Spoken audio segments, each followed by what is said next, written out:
Hey, history buffs and curious minds. Welcome back to All Roads channel, where we take you down the wildest paths of the past to figure out what they mean for today. Buckle up, because we're diving into Watergate, the scandal so juicy it could star in its own Netflix series.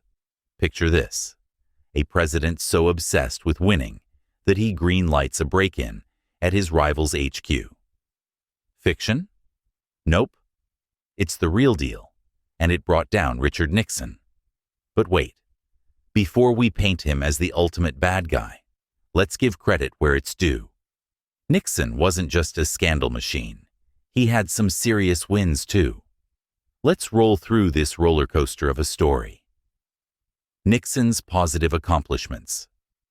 Richard Nixon wasn't your average one-note villain. The guy had game. Check this out. He became the first U.S. president to visit communist China in 1972, cracking open diplomatic doors after decades of icy silence. Nixon and Mao Zedong sipping tea? Wild.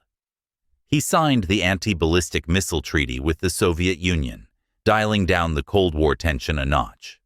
Back home, he birthed the Environmental Protection Agency, EPA. Yep, Nixon was an accidental eco-warrior. Plus, he kicked off the first affirmative action program, pushing for fairer hiring practices.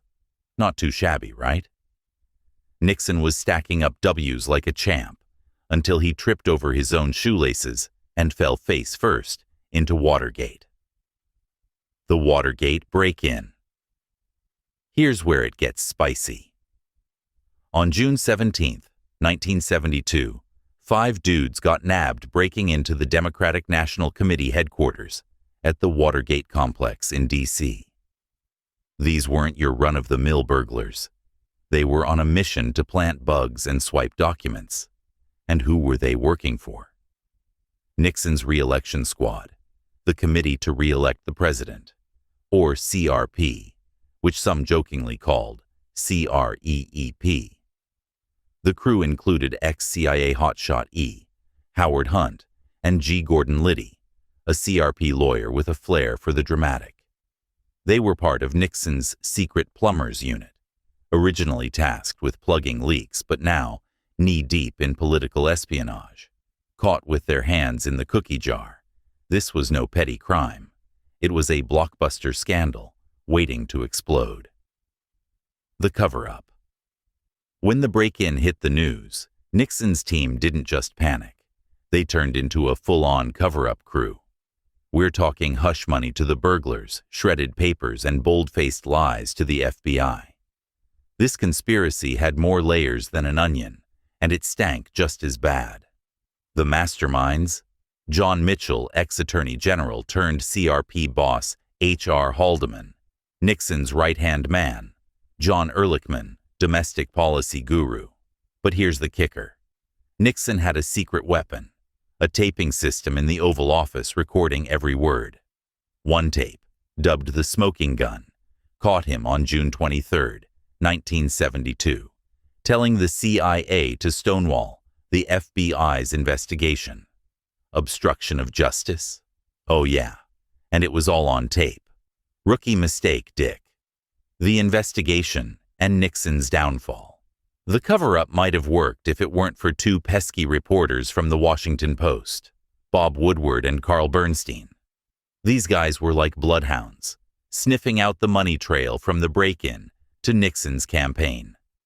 Their scoops lit a fire under Congress, which launched its own probe.